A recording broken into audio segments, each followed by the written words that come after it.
In this tutorial, we're going to cover the for loop in C#.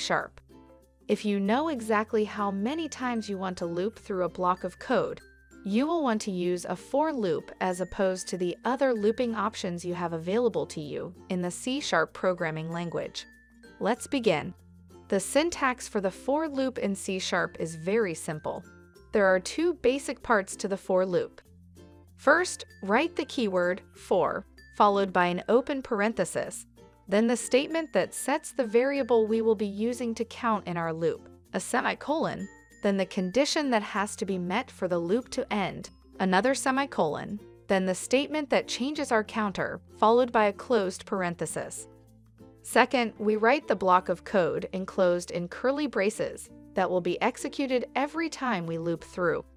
In our example, we are setting the letter I as our loop variable as an integer that will increment I by 1 every time we loop. The block of code in the for loop will execute through each iteration of the loop, so as long as the value of I is less than 10. Based on the block of code that you see, can you guess what happens? Stop the video here and see if you can figure it out. What was your guess?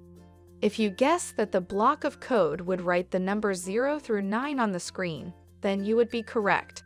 Notice we slightly altered the block of code in our example.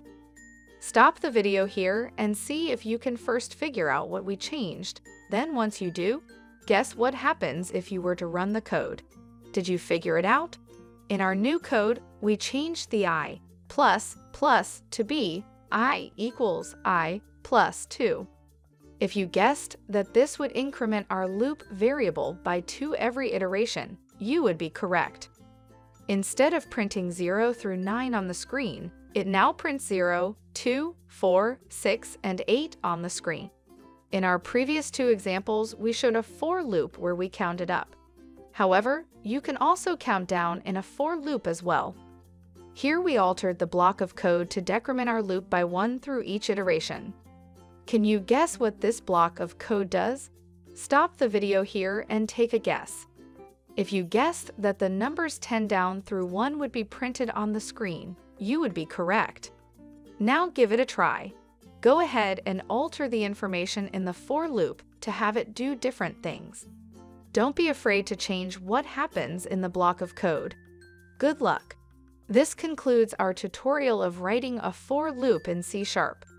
If you found this information helpful, please be sure to like, share, and subscribe to the Support Desk channel. Also, check out our other Support Desk videos, and if you have an IT question that needs to be answered, leave it in the comments section below.